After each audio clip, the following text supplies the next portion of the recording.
A glistening smear moves across the mud. Slow, deliberate, almost defiant. Not a snake, not an eel, but something stranger. Its body is slick with moisture. Its eyes bulge from the top of its head like twin periscopes, and it seems to breathe in gulps, even though the tide has long since receded. Then, it does something unthinkable. It lifts the front of its body, plants its fins like limbs, and drags itself forward, on land. Somewhere in the dense mangrove forests of Southeast Asia, this creature climbs a root, locks eyes with a rival, and lunges, not in water, but in air.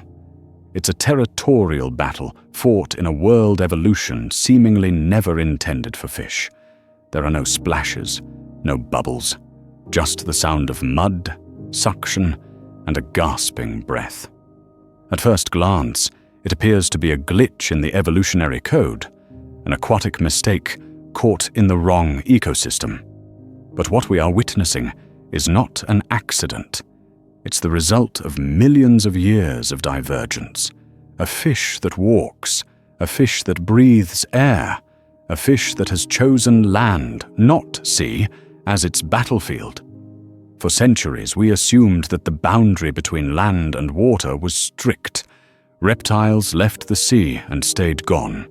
Amphibians transitioned, but always returned to moisture. Fish were creatures of the depths.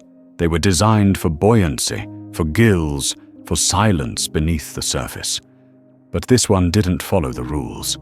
Its kind evolved along coastal estuaries, where tides rise and fall like breath.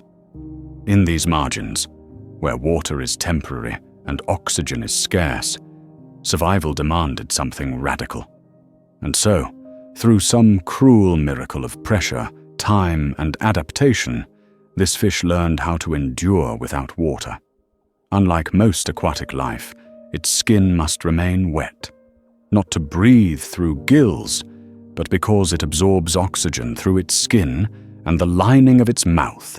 It doesn't just tolerate land, it depends on it. It doesn't swim to escape predators. It leaps. It doesn't feed by filter. It stalks, hunts, and ambushes above the tide. Its pectoral fins are not merely paddles. They've become crude legs. Joints mimic elbows. Muscles strain not against water but against gravity. And most astonishing of all, it possesses the ability to see in stereo vision, an unusual adaptation that grants it depth perception even when peering from above the mud. This isn't a case of temporary amphibiousness. This is an evolutionary gamble so profound it reshapes the meaning of what it is to be a fish. But here's where the mystery deepens. Why land? Why abandon the abundance of ocean ecosystems, where oxygen is plentiful, food is diverse, and predators are predictable? Why risk dehydration, terrestrial predators, and the relentless pull of gravity? Scientists have proposed several theories. The first, dominance. On land, the competition is weaker. The mudflats and mangroves, while inhospitable, provide a rare frontier, one where this fish can claim territory, food, and mates without the overwhelming pressure of oceanic rivals. The second theory, oxygen. In the warm, stagnant waters of coastal shallows, dissolved oxygen drops dangerously low. By breaching the surface, even for short periods, this fish accesses a more stable supply of air, breathing not through gills, but through an improvised system of vascularized membranes and skin. A third possibility touches something deeper, evolutionary rehearsal.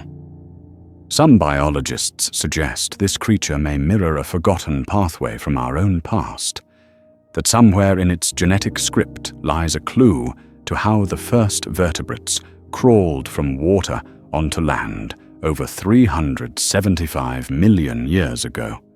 In its movements, in its posture, even in its territorial aggression on land, we see echoes of the ancient Tiktaalik, a transitional fossil that blurred the line between fish and amphibian.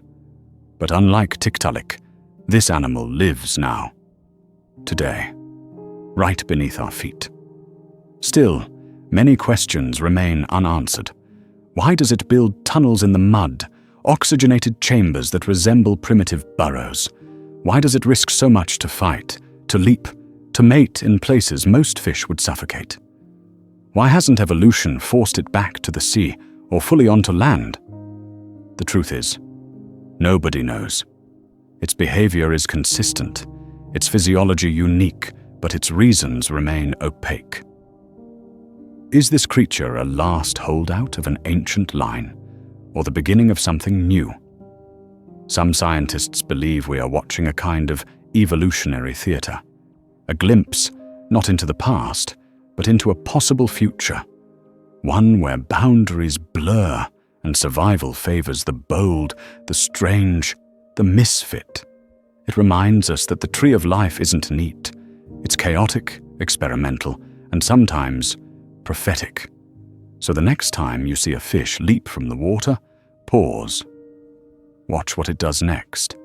If it drags itself forward, locks eyes with a rival, and breathes as if the ocean no longer matters, know that you are witnessing something extraordinary. A creature not confined to a category, a rebel against its own biology, a mystery still unsolved, crawling toward the future.